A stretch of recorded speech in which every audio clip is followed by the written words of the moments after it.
अस्सलामुअलैकुम स्टूडेंट्स, आज हम स्टार्ट करेंगे क्लास 10th के एमसीक्यूज़। चैप्टर नंबर 1 को हम स्टार्ट करेंगे। फर्स्ट एमसीक्यूज़ की तरफ मूव करते हैं। What is the binary representation of the decimal number 43 using 8 bit two's complement notation. आपने बाइनरी रिप्रेजेंटेशन करनी है, डेसिमल नंबर 43 है, 8 बिट्स टूज़ कम्प्लीमेंट नोटेशन इसकी लेनी है आपने। ठीक है, तो इसका करेक्ट ऑप्शन है 10101011। अब ये कैसे आया इसके बारे में हम नीचे डिस्कस करते हैं। तो सबसे पहले to find the 8 bit two's complement of 43, तो आपने 43 का सेकंड कम्प्लीमेंट निकालना है। तो सबसे पहले इसको आप बाइनरी रिप्रेजेंटेशन में शो करेंगे, तो आप पॉजिटिव 43 लेंगे, उसका आप एलसीएम जैसे लेते हैं 2 से इसको आप डिवाइड करेंगे, तो 2 के टेबल में ये डिवाइड होगा, तो आपके पास बाइनरी जो आएगा, बाइनरी नंबर वो 10101112 आएगा, जो फर्स्ट पॉइंट पर आपको दिखाया गया है। तो आपने 8 बिट में इसको कन्वर्ट करना है, तो आप इससे पहले 00 लगाएंगे ताकि ये 8 बिट में कन्वर्ट हो जाए। फिर उसके बाद आपने इसको फर्स्ट कम्प्लीमेंट लेना है, सेकंड पॉइंट जो है। तो फर्स्ट कम्प्लीमेंट के लिए आप इस पूरे जो फर्स्ट वाला आपका पॉइंट है, जो फर्स्ट वाला आपने बाइनरी रिप्रेजेंटेशन किया है 43 की, इसको इन्वर्ट करेंगे, यानी इसको ऑपोजिट लेंगे। तो 00 को आप कन्वर्ट करेंगे 11010100 और बाइनरी रिप्रेजेंटेशन इसकी क्या है 2। तो ये इसका फर्स्ट कम्प्लीमेंट आएगा। फिर इसका सेकंड कम्प्लीमेंट लेना है, तो आप इसको ऐड करेंगे, add 1 to the ones complement. आप पहले कम्प्लीमेंट में सेकंड कम्प्लीमेंट लेने के लिए पहले कम्प्लीमेंट में एक को ऐड करेंगे। तो ऐड करने का तरीका आपको पता है, 0 और 1 ऐड होगा तो 1, फिर 0 एज इट इज़ 0, फिर 1 as it is 1, 0 as it is 0, 1 as it is 1, फिर 0 एज इट इज़ 0 और 11 एज इट इज़ 11। ये याद रखेगा, आपको पता भी है कि जब 2 1 0 होते हैं तो उसको 10 कंसीडर किया जाता है और 0 लिखा जाता है और 1 कन्वर्ट किया जाता है। तो इसका करेक्ट ऑप्शन है आपके पास ऑप्शन ए, 10101011। चलते हैं सेकंड एमसीक्यूज़ की तरफ। तो सेकंड एमसीक्यूज़ है, which of the following binary number corresponds to the hexadecimal number 3FA7। यानी आपने बाइनरी रिप्रेजेंटेशन करनी है हेक्साडेसिमल 3FA7 की। तो इसका करेक्ट ऑप्शन है ए, 0011111110100111। तो इसकी एक्सप्लेनेशन करते हैं, इसका ये आंसर कैसे बना। तो एक्सप्लेनेशन में देखें तो आपने सबसे पहले कन्वर्ट करना है ईच हेक्साडेसिमल डिजिट को उसके 4 बिट बाइनरी इक्विवेलेंट के। तो 3 इन हेक्सा, जो हेक्सा के अंदर 3 होता है, बाइनरी में उसकी वैल्यू है 0011। आपकी बुक के ऊपर ये टेबल मेंशन है, तो आप वहाँ से इसको चेक भी कर सकते हैं। फिर इसी तरह F इन हेक्सा, इसकी जो डेसिमल वैल्यू है वो रिप्रेजेंट है 1111। फिर इसी तरह A इन हेक्सा और इसकी डेसिमल वैल्यू बाइनरी सिस्टम में क्या है 1010। फिर 7 इन हेक्सा और इसकी बाइनरी वैल्यू क्या है 0111। तो इन्हीं को आपने रिप्रेजेंट किया हुआ है। 3 की वैल्यू 0011 आपको आंसर में नज़र आ रहा है, फिर 1111, फिर 1010 और 0111। ठीक हो गया। तो कम्बिनेशन दीज गिव्स, फिर ये जो कंबाइन आपने किया तो ये आपके पास ये वाला आंसर क्या हो गया, रिप्रेजेंट हो गया। थर्ड एमसीक्यूज है, how does the ASCII code for the character Z 90 in decimal look in binary. कि जो करैक्टर Z है आस्की कोड का 90 डेसिमल से रिप्रेजेंट होता है, इसको बाइनरी में कैसे रिप्रेजेंट करेंगे। तो सबसे पहले आप इसको 2 से एलसीएम लेंगे, तो आपके पास इसका कन्वर्जन आ जाएगी बाइनरी में, जो कि है 01011010। ठीक है।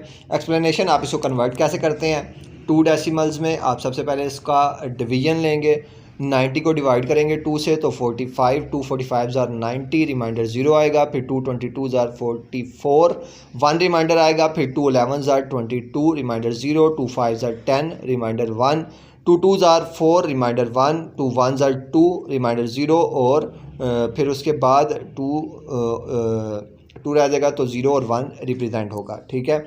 अब इसको आप रीड करते हैं हमेशा डाउनवर्ड से 010110101, लेकिन क्योंकि ये 8 बिट पर मुश्तमिल है तो आप इसको 8 बिट में कन्वर्ट करेंगे। वैसे इसका आंसर बनता है 10110101, जो कि 7 डिजिट्स पर है, 7 बिट्स पर है। तो आपने इसको 8 बिट पर लिखना है, तो 1 से पहले आप 0 क्या करेंगे, ऐड करेंगे। तो इसको रिप्रेजेंट करेंगे 01011010। ठीक है, तो आपका करेक्ट ऑप्शन है 01011010। चलते हैं अपने नेक्स्ट MCQs की तरफ। कहता है इन an 8-bit signed integer representation what is the range value that can represent it। 8-bit signed integer representation आपने करनी है और इसकी रेंज वैल्यू क्या है, -122 to 128 to 127।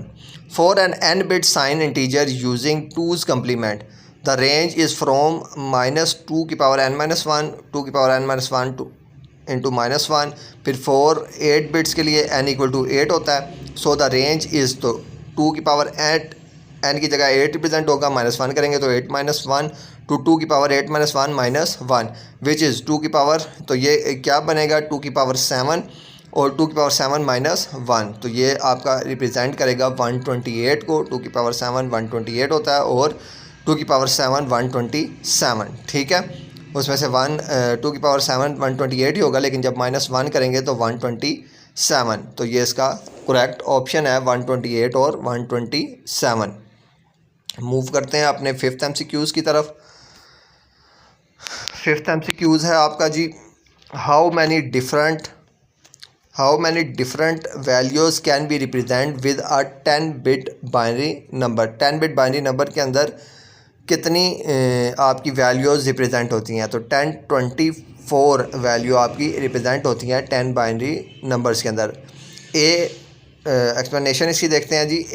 10-bit binary number can represent 2 की पावर 10 डिफरेंट वैल्यूज़ 2 की पावर 10 अगर आप लें तो वो इक्वल टू होती है 1024, तो इसका करेक्ट ऑप्शन है 1024। मूव करते हैं अपने 6 MCQs की तरफ।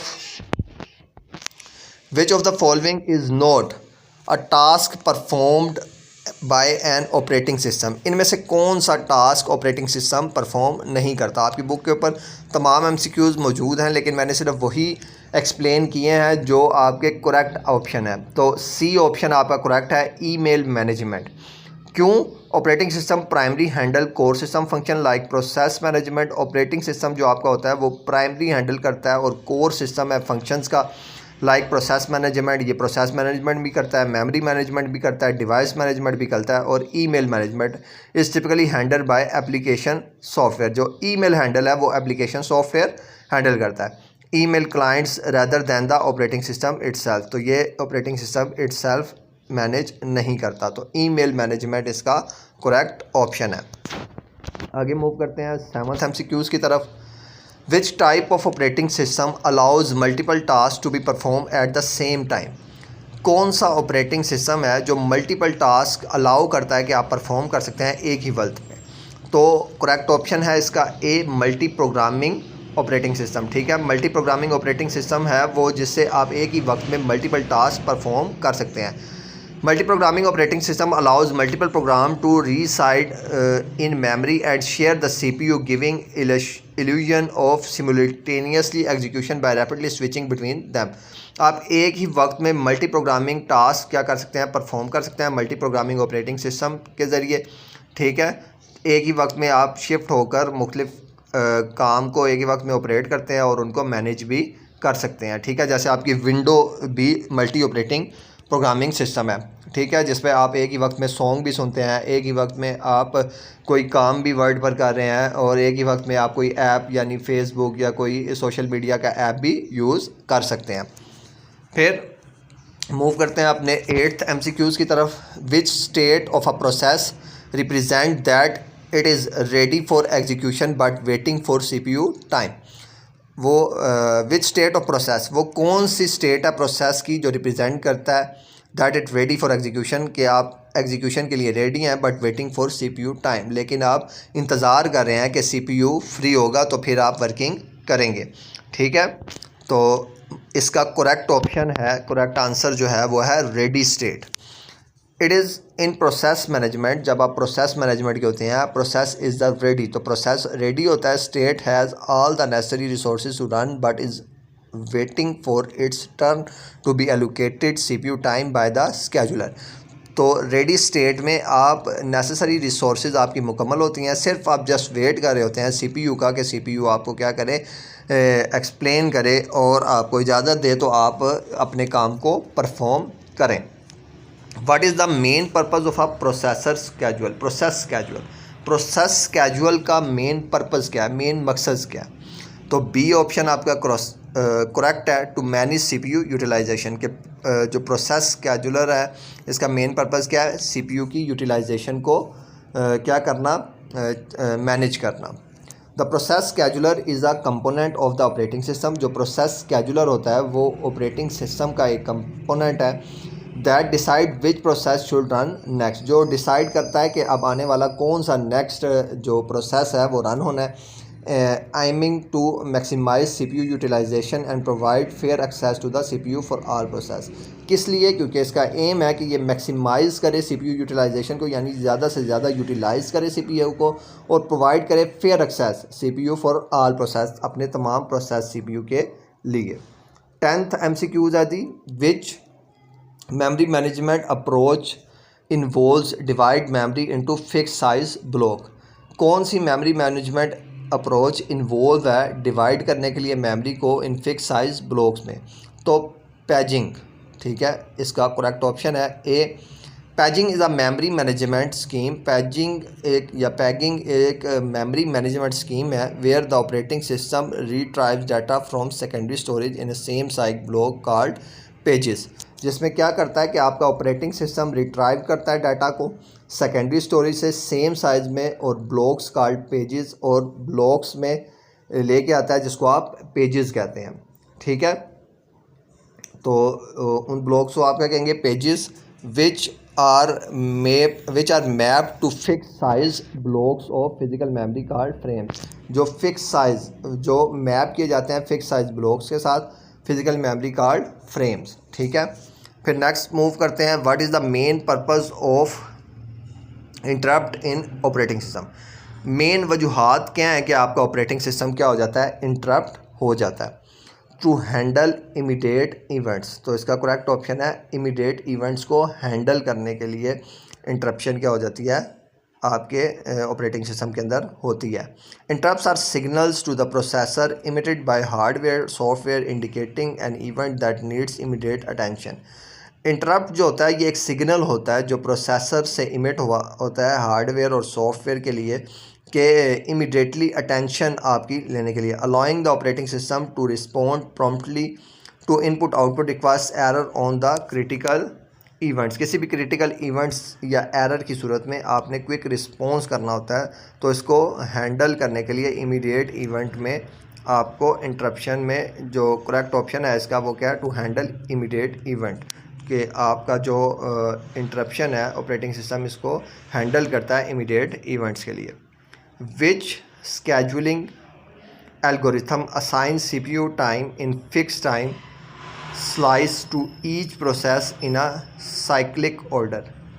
कौन सा स्केड्यूलिंग एल्गोरिथम है जिसमें CPU फिक्स करता है टाइम स्लाइस को each process in a cyclic order, each process के लिए एक साइक्लिक ऑर्डर में। तो राउंड रोबन RR इसका करेक्ट ऑप्शन है, ठीक है।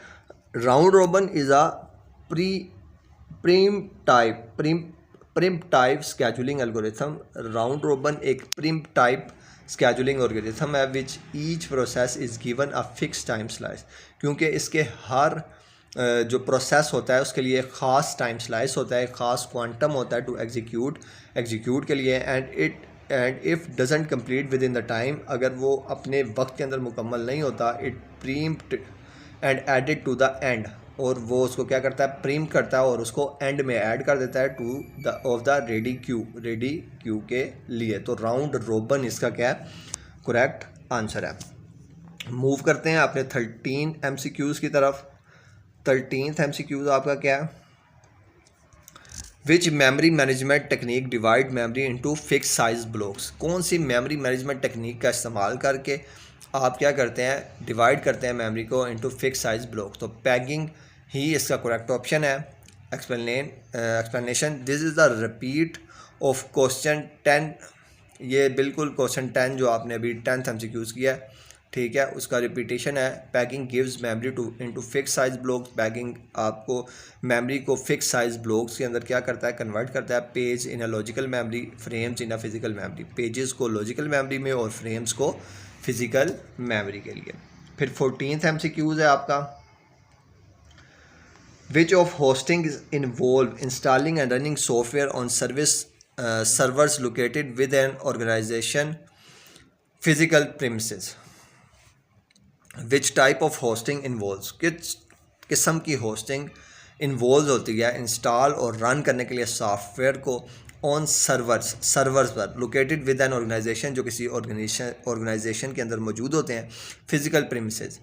तो ऑन प्रीमिसेस होस्टिंग इसका करेक्ट ऑप्शन है।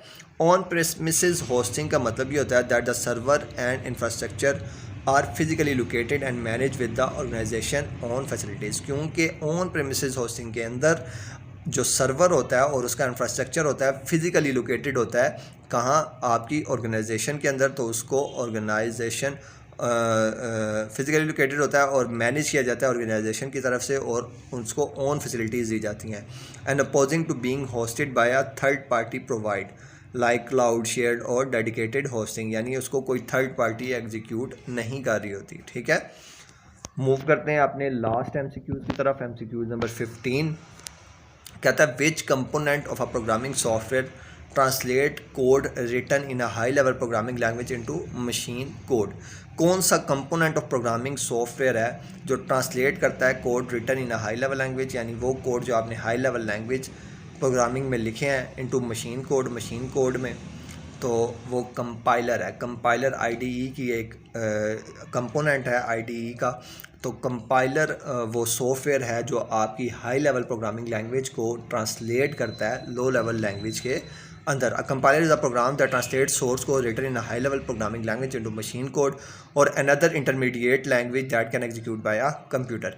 यानी कंप्यूटर के अंदर आप कोई भी प्रोग्रामिंग करते हैं जो हाई लेवल लैंग्वेज में है, उसको कन्वर्ट करने के लिए आप कंपाइलर का इस्तेमाल करते हैं, इंटरप्रेटर का इस्तेमाल करते हैं। कंपाइलर जो हाई लेवल लैंग्वेज को लो लेवल लैंग्वेज में क्या करता है, कन्वर्ट करता है, क्योंकि मशीन सिर्फ हाई लेवल लैंग्वेज को नहीं समझती बल्कि मशीन सिर्फ लो लेवल लैंग्वेज को ही समझती है। ठीक है, उम्मीद करता हूँ कि आपको ये MCQ समझ आए होंगे। अगर किसी बच्चे को कोई प्रॉब्लम है तो वो कमेंट सेक्शन में पूछ सकता है। मिलते हैं एक नई वीडियो के साथ, तब तक के लिए अल्लाह हाफिज़।